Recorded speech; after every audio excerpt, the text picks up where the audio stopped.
Welcome back to another episode of the What We're Watching podcast. I'm Megan. And I'm Jenny, and today we're talking about High School Musical 2. I feel like I'm finally getting my month of sequels, and it's everything I ever wanted.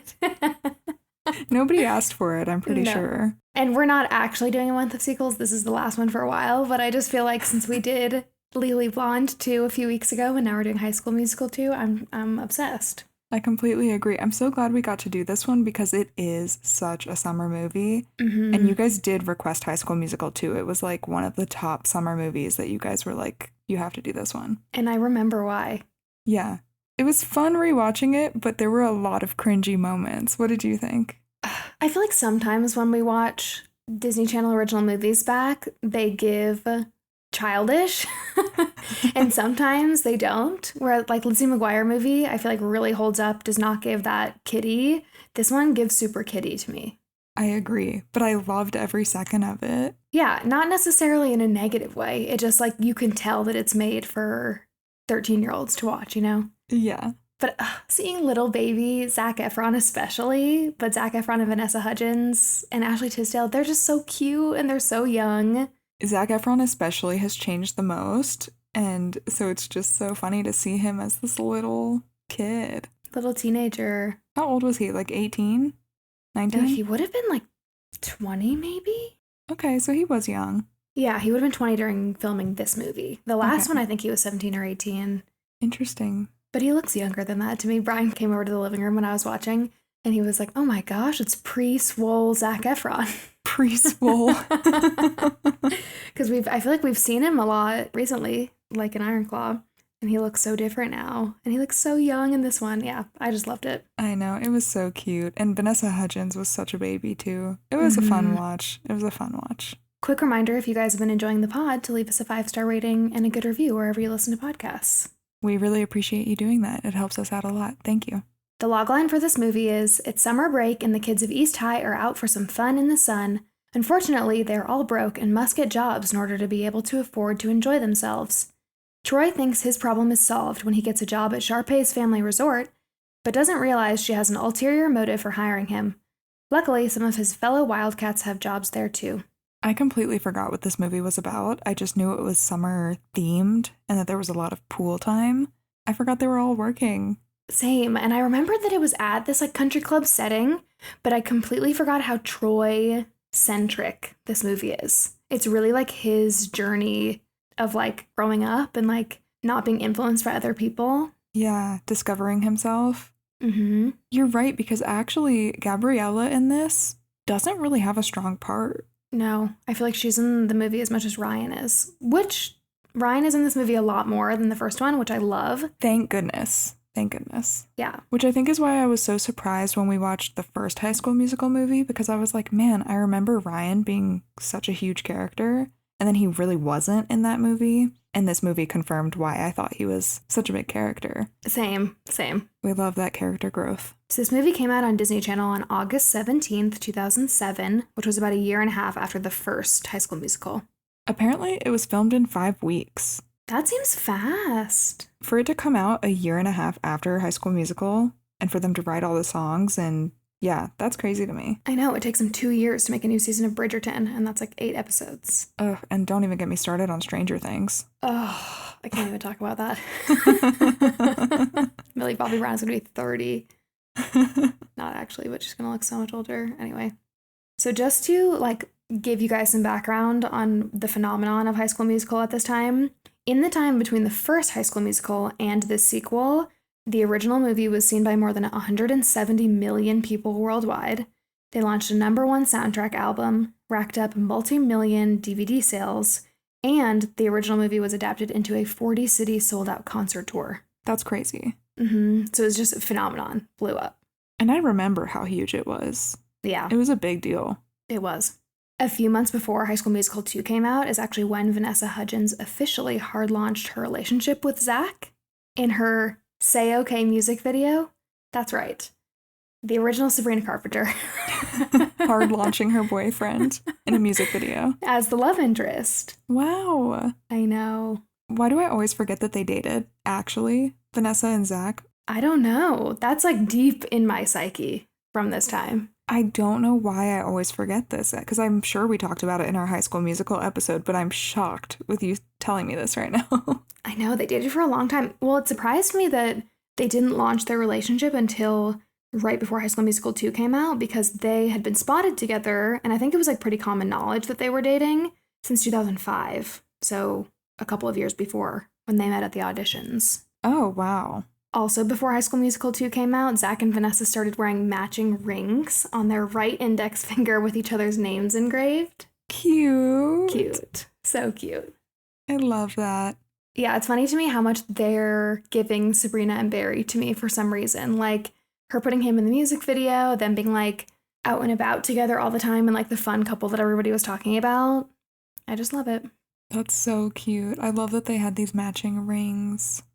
And they have so much chemistry in the movie, so it just kind of reinforces that, you know what I mean? That there was something real behind it all. Also, didn't we talk about, now it's all coming back to me, in our High School Musical episode, didn't we talk about how they kind of left things on good terms? Yeah, they did, and they speak really highly of each other still. We did a deep dive on their relationship in the High School Musical 1 episode that we did, so if you guys want that, make sure to go back and listen. Yeah, it's all coming back to me, but I'm probably going to have to go back and listen too. Let's talk about Zac Efron, who plays Troy Bolton. Obviously, we already just talked about him a little bit, but let's get deeper. So he's in The Iron Claw, The Greatest Showman, Baywatch, the remake, 17 Again, Neighbors, Down to Earth with Zac Efron, a million things. You guys know him and love him very well. He would have been 20 during filming this, like we said, and he is actually the one that's singing in this movie, whereas his singing was dubbed by Drew Seeley in the first one. I love that now that they knew who they had as Troy Bolton, they actually wrote songs that he could sing. Same. And you can tell immediately. Like, I know we said in the first High School Musical episode that it still kind of sounds like Zac Efron, and they did such a good job dubbing it that, like, I didn't originally know that it wasn't him. But the moment he opens his mouth in the first song in this movie, I was like, that's him. It sounds like him. He talked about the iconic Bet On It song from this movie. You guys will remember this one. This is one where he's like dancing around the golf course, just him. He talked about it this year, 2024, in an interview. And he said that was all improv, and we shot it, I think, the whole song in like 3 hours. I saw that video recently, and my mind was blown. Same. This is the most iconic scene of the movie. Also, he's doing choreography. Like, he's doing little, like, things with his hands, and, like, you know, he's dancing. And so it's just, like, so funny to me that he was just making that up on the fly. It's so cute. But watching it back, I could kind of see, because, like, sometimes he'll just, like, run and jump and twirl, and you're like, oh, okay. I could see that was improv. Totally. It's giving, like, when you're a little kid and you're, like, putting on a show, and you're just, like, making it up as you go.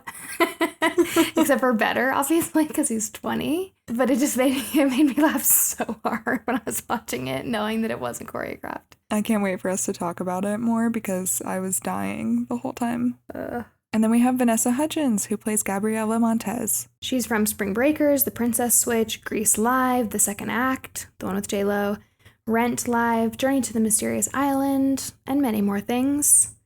We talked about this in depth in our first High School Musical episode, but she dated Austin Butler for over 8 years.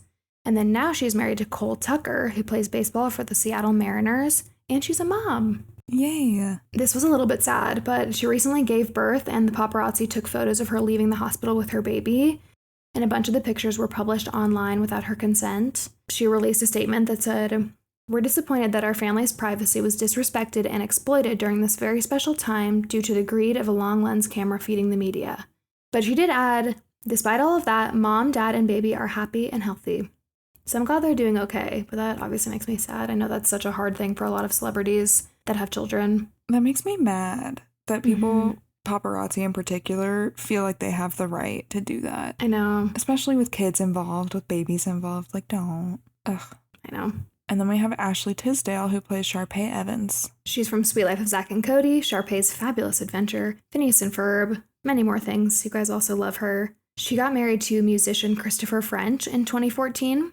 And he's a music composer for a bunch of different TV shows and movies. And Vanessa was one of her 6 bridesmaids. I love that. That's so cute. Besties in real life. She's currently pregnant with her 2nd baby. Wow. I know. And I just found this out because I was on TikTok, and you know that brat dance that's viral right now? Mm-hmm. It's like a Phineas and Ferb kind of dance. Yeah.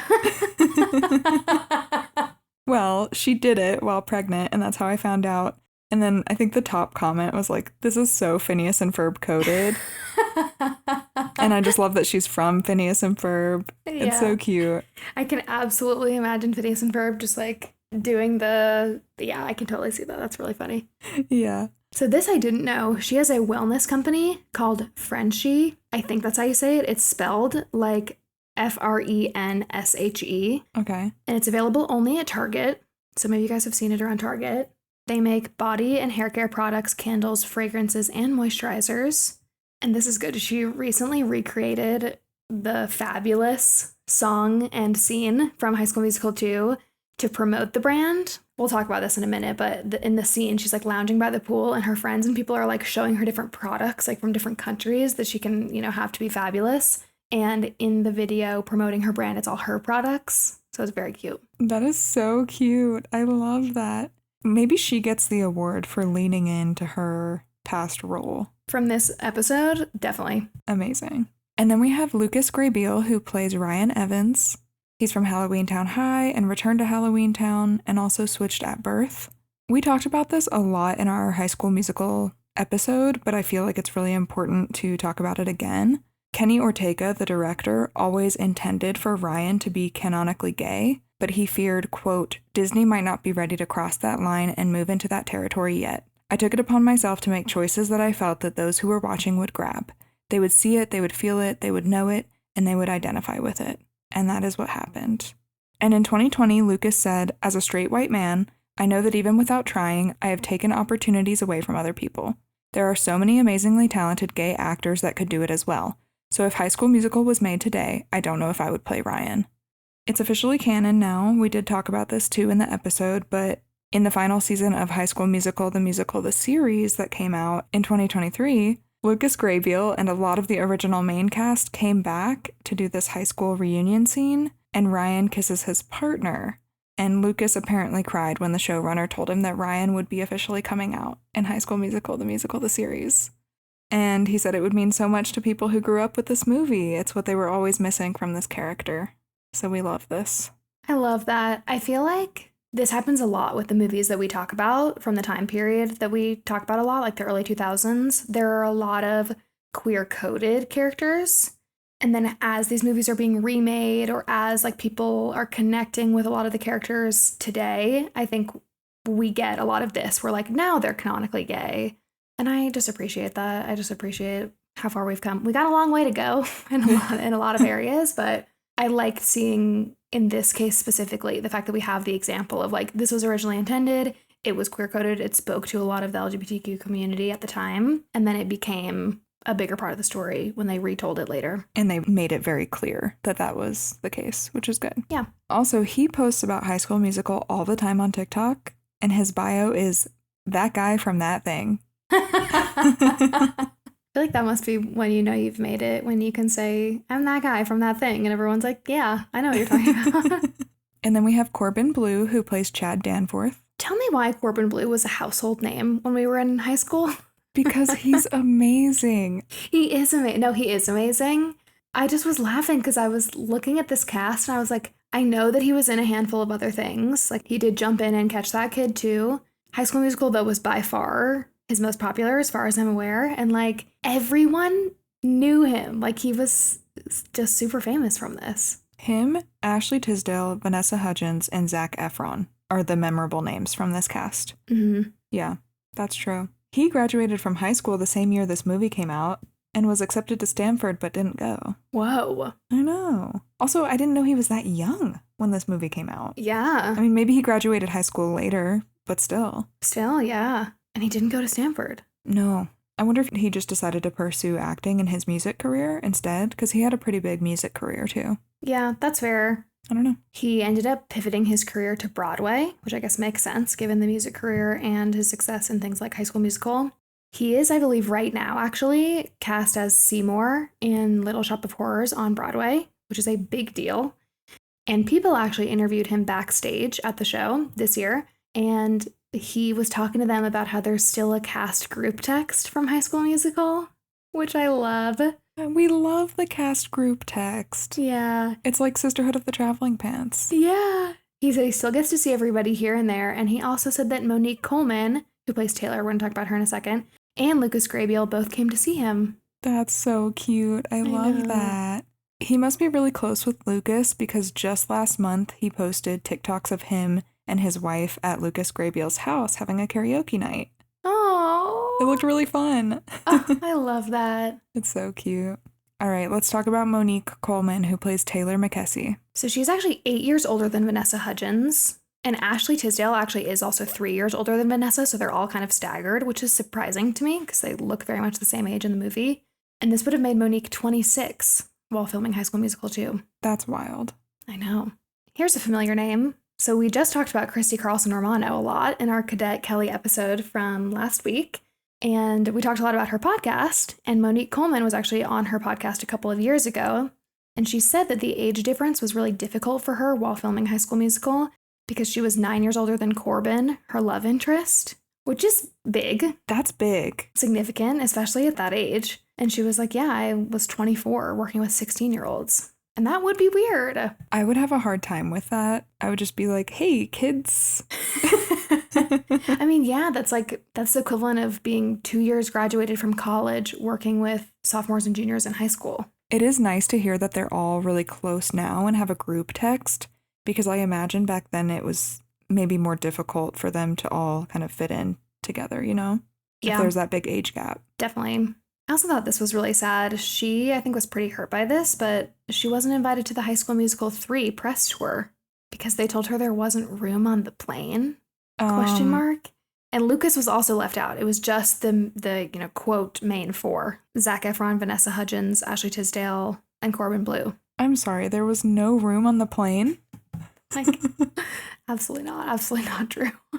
Get her on another flight, you know? Yeah. That made me sad because all 6 of the main characters that we've talked about, I believe, went on the press tour for the first movie and the second movie. And then the third one, it just became those 4 who, like we said, they did become the most name recognizable, but it still makes me sad. But I'm also like, did they become the most recognizable because Monique and Lucas didn't get as much press time? Fair. She said recently that High School Musical changed her life, but she felt like it didn't open as many doors for her as it did her castmates.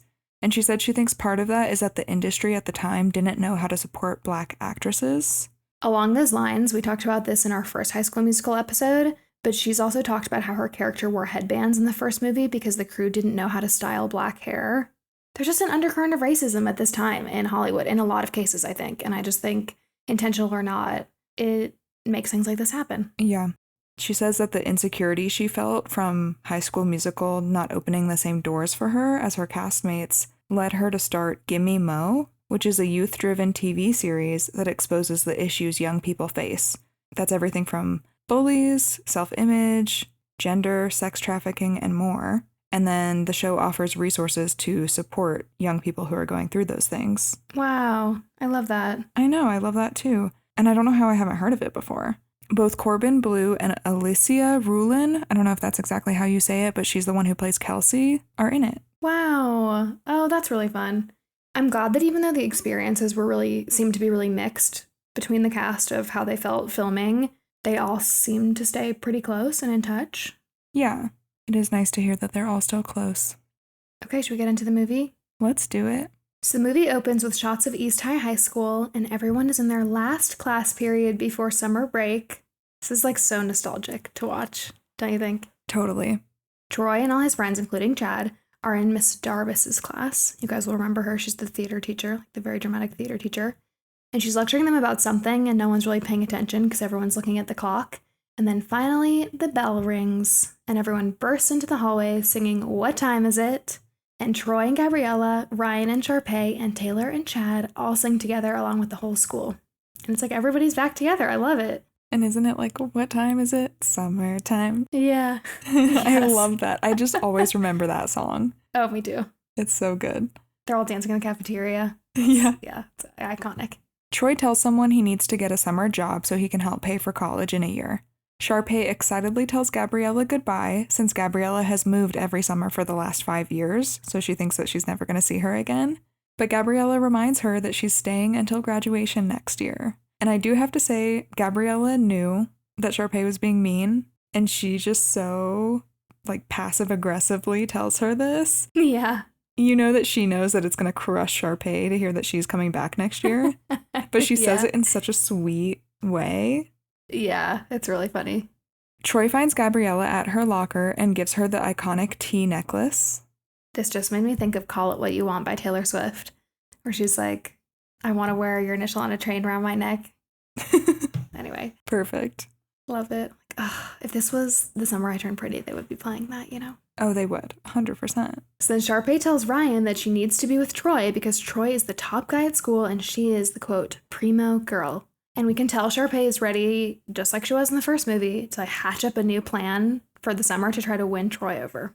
At Troy's house, Troy and his basketball friends hang out with Troy's dad. You guys remember, he's Coach Bolton. And Coach Bolton asks how the summer job hunt is going. And right then, Troy gets a call from a country club about summer work. And he immediately starts pitching to the guy on the phone to get Gabriella a job as well.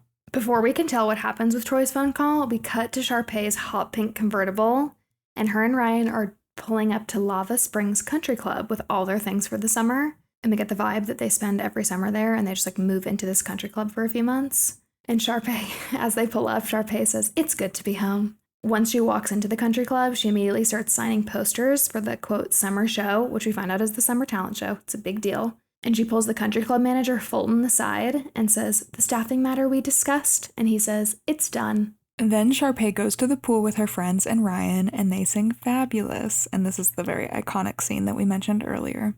At the end of the song, Sharpay sees the new lifeguard. It's Gabriella. At the same time, Troy and all his friends run up, and Sharpay is stunned and falls in the pool. Then we cut to Sharpay yelling at Fulton for hiring all of East High, and we find out that Sharpay's mother is the one who actually approved the hiring. And so Sharpay storms into her mom's yoga class at the club, but her mom is like so unfazed by her tantrum. You can tell this happens all the time. So then Sharpay goes back to Fulton, because Fulton is the manager and pretty much just does whatever she wants. She tells him that if he can't fire all of her classmates, that he needs to make them want to quit. And this is also where we find out that Sharpay and Ryan's parents own the country club. Can I tell you my favorite part of this? Yes. Is that Ryan sees his mom doing yoga, and then they're like, headstand, and they both do headstands together. Yes. While Sharpay is having her meltdown. He just joins immediately. They're both just unfazed by Sharpay. It's so cute. Yeah. So Fulton assigns all the kids their jobs for the summer, and he acts really strict. And he gives them a lecture about clocking in and out on time. And all the kids sing Work This Out. Then Troy and Gabriella have a cute picnic date on the golf course. And they talk about college. And Troy says that he's nervous because his parents can't afford college and he needs a basketball scholarship. During Troy and Gabriella's date, Sharpay calls maintenance and has them turn the golf course sprinklers on. But it backfires and Troy and Gabriella just dance around the golf course in the water and have a good time. But the fun ends when Fulton catches them and lectures them for being on the golf course. But it's a really cute scene, and I think I saw somewhere that Vanessa Hudgens said this was her favorite scene to film. Oh, it looks really cute. It looks really fun. Mm-hmm. The next day at the club, Troy and Gabriella find Kelsey playing piano in the club's rehearsal room, and she tells Troy and Gabriella that they should be in the summer talent show, where the winner wins the Star Dazzle Award. But Troy says his singing career, quote, started and ended with the East High Winter Musical. But then Gabriella asks Kelsey what she's playing, and it's something that Kelsey wrote for Troy and Gabriella to sing in the talent show. And Kelsey starts playing it again, and it's the song You Are the Music in Me.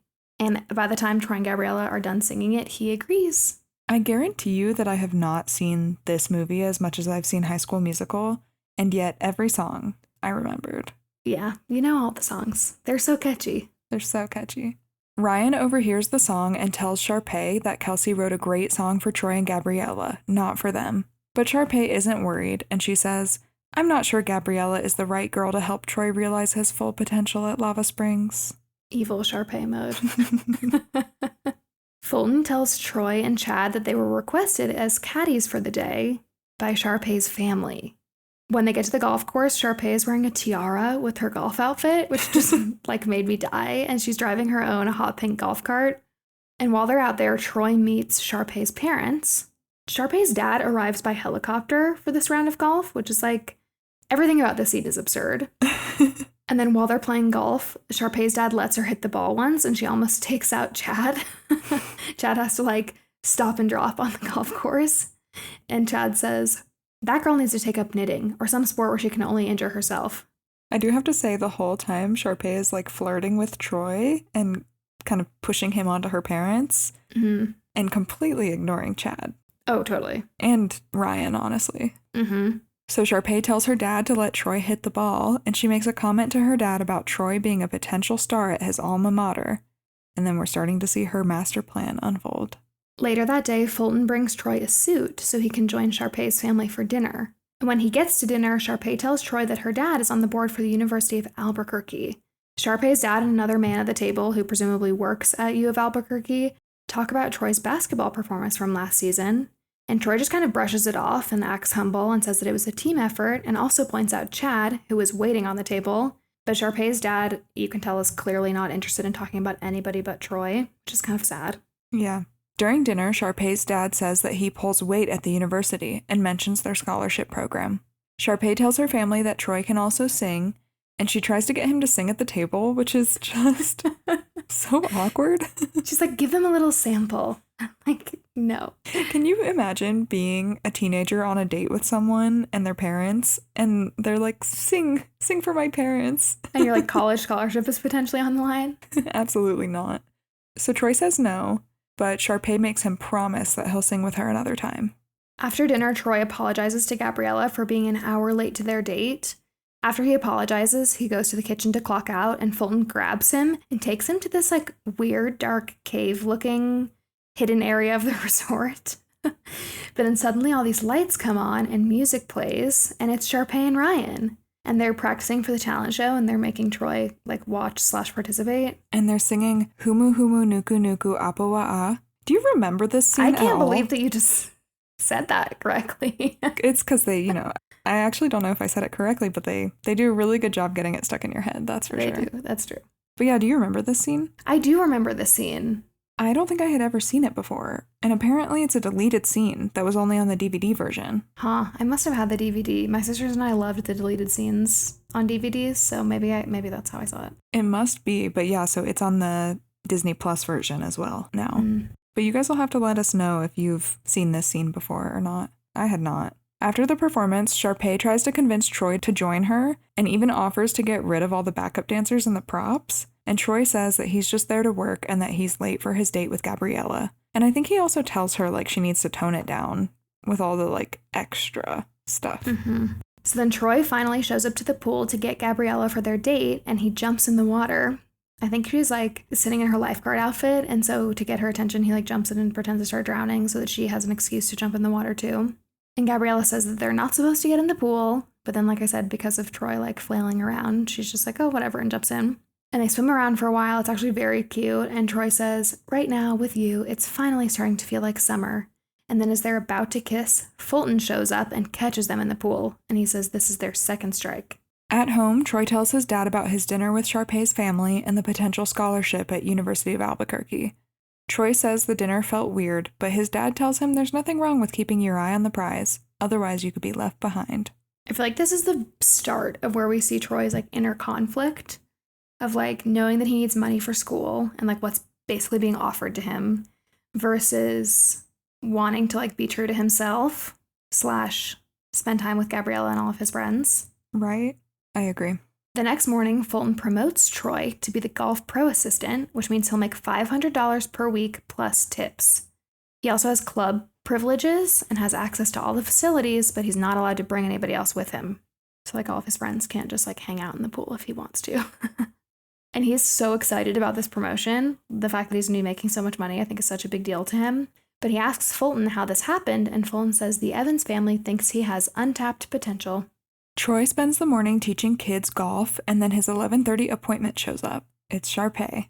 Sharpay says she can't wait for their performance together at the talent show, but Troy reminds her that he doesn't really sing anymore.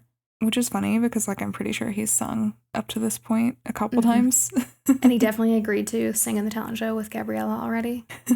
But she says that all of the University of Albuquerque Red Hawk boosters will be there. Sharpay says they'll nail it so that he gets his scholarship. Taylor, Chad, and Gabriella see them talking. And Taylor tells Gabriella to open her eyes because Troy is going to get a college education just for singing with Sharpay in the talent show. Chad says Troy would never stoop to that level. When Troy leaves their lesson, Taylor sees Sharpay hit a ball perfectly, and we find out that she was faking being bad at golf. Evil genius. Truly. Sharpay. Back at the club, Sharpay's dad introduces Troy to some of the U of A basketball players, and they immediately invite Troy to go scrimmage with them, which is actually like cool of them, and Troy's very excited. Yeah. And so Troy hangs out with all the basketball players during lunch at the club.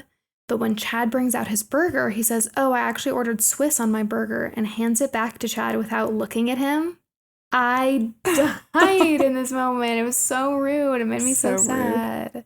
And then we cut to Chad, Gabriella, and Taylor all eating together in the break room, and they just look defeated because I think they just see what's happening to Troy before Troy sees it. Yeah, and Chad takes back basically everything that he said about how Troy would never act like this, and he's like, oh yeah, he would.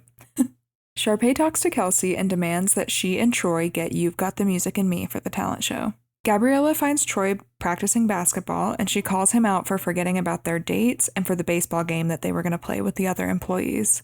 Then Chad and some of the other East High basketball players come outside as the U of A guys drive by to pick up Troy. Troy tells them it's a closed practice, so they can't come with, and he hops in the car with the U of A guys.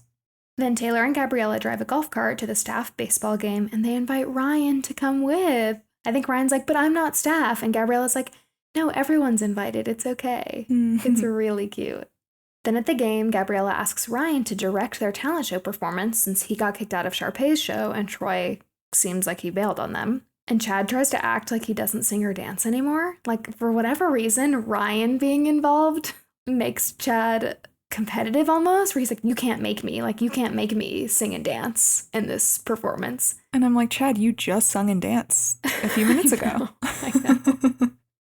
That didn't really make sense to me. But then Chad and Ryan and all the other guys playing baseball sing I Don't Dance, which is iconic. So iconic. I do love that scene. Mm-hmm.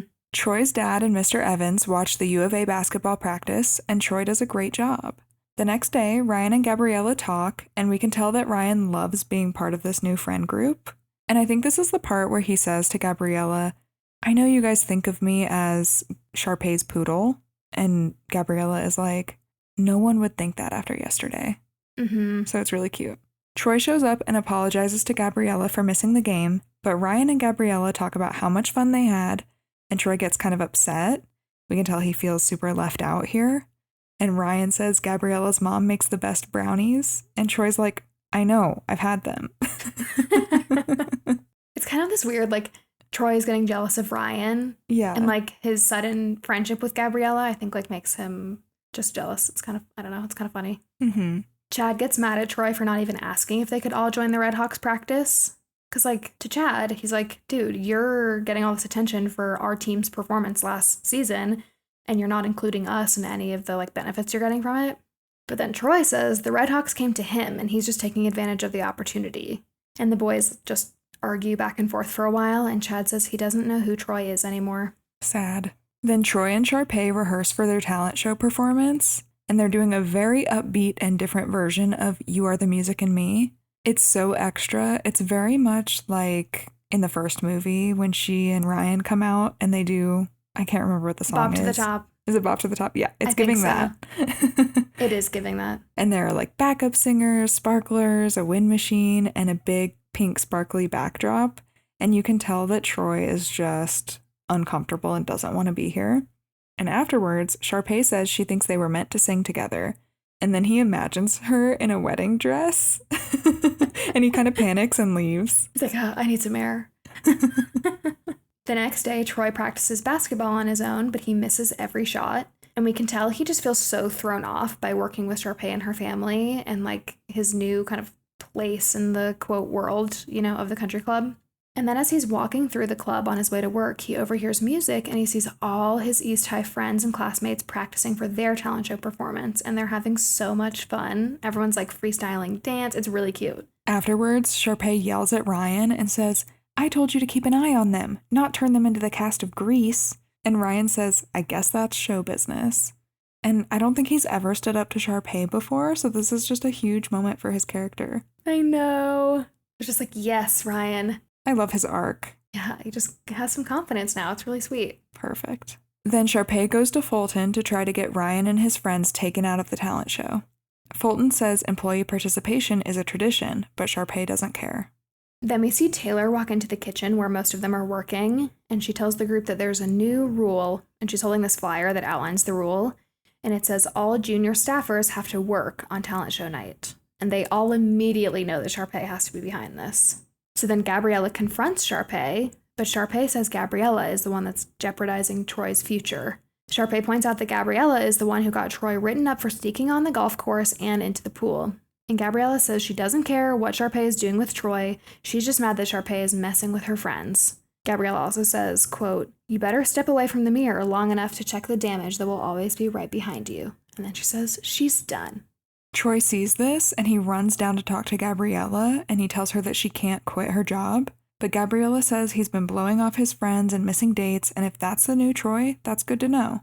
Troy says he meant what he said about them spending time together this summer, and Gabriella says, "I'm sure you did, at the time." And then Gabriella sings "I Gotta Go My Own Way," and this is another iconic song of the movie. Very dramatic. Gabriella always gets kind of a dramatic solo, where she's like pushed up against some lockers. Yeah, what is the song in the first movie? It's like they have a fight. And then she's walking through the school alone, and it's the like sound of the song is very similar. It's like another dramatic ballad. Yeah, and now it's like her employee lockers instead of her school lockers. Yeah. This is really her big moment in this movie. Otherwise, I feel like she is very much a side character. Agree. And then I also love the part where Troy goes, "What about us?" You know? Oh, yes. Yes, Amazing. the whole bridge of Troy. When they're literally on the bridge. Yes, when they're on the bridge. Yes. Back at home, Troy asks his dad if he seems different this summer. And Troy says, "Maybe my friends are right. I'm turning into a jerk with nice shoes." Because he got nice Italian leather shoes for being a golf pro. And he tells his dad that Gabriella quit and Chad won't talk to him. And his dad says that he has faith he'll do the right thing. Troy goes to work and tries sitting in the kitchen with his friends for breakfast. But everyone leaves the table except for Kelsey. And this is when Troy sees the flyer that says junior staffers have to work on show night. And he crumples it up and he storms outside. And then he sings "Bet on It" on the golf course. Like we mentioned earlier. So dramatic. I did not really understand this series of events. Like, him seeing this, getting upset, presumably on behalf of his friends and like his role in enabling Sharpay. But then he goes out to sing "Bet on It." I don't know. I was just like, this is a lot. And he's like punching the air and being so drama the whole time. And I was giggling this entire scene. It was so good. You guys remember it. I honestly think this is what I think of when I think of High School Musical too. If you haven't seen it in a while, you need to just YouTube the Troy "Bet on It" scene and just know that he improvised all of it, okay? It's important. It makes it even better, honestly. Yeah. We cut to Sharpay screeching, and it's because Troy just told her that he's not going to do the talent show with her anymore. He says he asked Fulton for his old job back, so now that he's a junior staffer, he has to work on talent show night. He also says he doesn't like how he's been acting and that he cares more about what he thinks of himself than meeting the U of A people at the show. And then we're at the talent show. Ryan goes to Sharpay's dressing room and tells her he's not going to perform with her and she's on her own. And then Troy and Chad finally talk, and Chad says Kelsey told him what he said to Sharpay, and Troy apologizes for being a jerk. He says, "But hey, brothers fight." And Chad says, "But they're still brothers." And then they hug. Cute. Yay. Troy also apologizes to the group and to Ryan for messing up the show. And then Ryan says that he doesn't want to see Sharpay crash and burn. Or he thinks he doesn't want that. So he asks Troy to perform with her. Yeah, it's actually a really nice way to handle the talent show, because I forgot how they handled this. Because all we've seen so far is like Troy bails on Sharpay, and so then she thinks she's going to work with Ryan again. Ryan bails on Sharpay, and then Sharpay is just in her robe bawling in the dressing room alone. And so once Troy and Chad have made up, it is really nice that then Ryan is like, "Okay, but she is my sister. Can you just do the thing that you said you were going to do, please?" So then Troy goes to Sharpay's dressing room and says that he will sing with her. And Sharpay was crying before he came in, and they actually have this like nice moment where Sharpay acts like a human being. But Troy tells her that he'll only do the show if the Wildcats get to do the show. And Sharpay says, "I just wish you were doing this for me. You're a good guy, Troy. And actually, right now, I think I like you better than I like myself." And then she like snaps out of it and she's like, "Did I just say that?" Ryan gives Troy a sheet of music and tells him to learn a new song. Troy freaks out, but Kelsey pulls him to the side to rehearse quickly. And then it's showtime. And Troy asks Sharpay why she wanted them to do a new song, but she doesn't know anything about a new song. And then Troy goes on stage and sings every day. Gabriella shows up and surprises him while singing and sings with him, and then they hug. How did they pull this off in just a few minutes? I have no idea. Like, I'm confused. they must have been planning to do every day. Like, Ryan must have been directing the whole group to do that. But then I don't know why he tricked Troy and was like, Sharpay wants you to do this new song, and then leaves Sharpay out of it when he just was like, you need to go perform with Sharpay so she's not stuck. I don't know. I'm confused. Yeah. And then all of the employees, Sharpay and Ryan, join them on stage to finish the song. It does end up really cute because then they're all singing together. It's giving we're all in this together from the first movie at the end. It's a good wrap up. Yeah. Then Fulton starts awarding the Star Dazzle Award to Sharpay as like the representative of the group. But then she grabs the mic and presents it to her brother, Ryan Evans. It's really cute. Yay. Yay. After the show, all the Wildcats go to the golf course and release lanterns, including Sharpay, and You Are the Music and Me plays in the background. Troy and Gabriella kiss, and fireworks go off, and then the sprinklers also go off, and Troy and Gabriella kind of hug while the sprinklers are getting everybody all wet, and it's very cute. Then we cut to a staff pool party at the club's pool, and people are everywhere. It looks really fun. There's a band, there's balloons, there's decorations, and Sharpay, Troy, Gabriella, Ryan, Chad, and Taylor all stand at the edge of the pool, and they have mics, and they sing All for One, and that's the end. It was interesting having like the double musical numbers right at the very end. Yes, it felt like we got 3 ending scenes almost, because we got like the group singing, and then we got the lanterns and the cute kiss, and then we got the pool party. Yeah. It felt like they couldn't decide on one. And I really thought when Troy and Gabriella were hugging each other at the end that was the end. Oh, same. And then we cut to the pool party. I personally think the pool party could have been the credits scene. Agree. Ooh, that would have been cool, like Mamma Mia kind of. Yeah, just like in the background. I think that would have been cuter. Yeah. Instead, there were cute bloopers playing through the credits. Mostly Sharpay and Troy. I feel like they had a lot of bloopers together. They were the stars of this movie, really. Truly. It was not Troy and Gabriella. No. But yeah, it was cute. I liked it. Me too. And this did kind of make me want to watch the next movie, which is High School Musical 3 Senior Year, which actually came out the next year in 2008, so very quick. They knew how much of a moneymaker High School Musical was, and then they were just like, we gotta keep pushing them out while it's popular. Which I appreciate that. Once again, I will bring up Bridgerton taking 2 years between seasons when the seasons are only 8 episodes. There's nothing that drives me crazy more than having to wait more than 1 year for a show. Yeah. And I just feel like it never used to be the case. Like when there was network TV, like Buffy the Vampire Slayer, that came on every single year. Gilmore Girls every single year. And that's like 22 episodes. And they're just on a seasonal schedule. It makes sense. I say this, and like we've tried to write scripts before, and it's not easy. No, it takes forever. I get it, but like they obviously can do it. Yeah. It's possible. Yeah. And not drop the quality. Yeah. As a consumer, I don't like to wait. I can deal with 1 year. Like when a TV show comes out in the summer, I can, like the summer I Turned Pretty, the first couple seasons. Perfect, lovely. And I know that they probably postponed. I don't know the exact reasons. I'm guessing it was for the strike. I get it. Totally fine. I just hope we get back to a 1 year schedule. Yes. I just love it when I have like seasonally something to look forward to that's the same. Me too. Like Wednesday season 2, when is that happening? Okay, sorry. I know we're so off. Oh, it better happen this year. I know. You guys will have to let us know. You can leave in the comments of this episode. I believe that's a new feature on Spotify. If you guys have it, tell us what TV shows you're most looking forward to that have been taking forever. We can all complain together. Yeah, please let's complain together. I would love nothing more. Anyway, in addition to High School Musical 3, there have also been 4 seasons of High School Musical, the musical, the series, which went on from 2019 to 2023. I love that the show was so popular, even though it was so much later than the movies. And this is the show, obviously, with Olivia Rodrigo in it. If you guys want us to do an episode on this show, please let us know, because I've never watched it, but I would love to watch a couple episodes. Yeah, I've never watched it either, but I've heard it's really good. And I love Olivia Rodrigo. Oh, same. Also, it seems like it was a show. If it went on from 2019 to 2023 and there were 4 seasons, it came out yearly. At least. If not sooner. Okay. We love that. Well, thank you guys for listening to this episode. We really appreciate you listening. And we'll see you next week. Bye.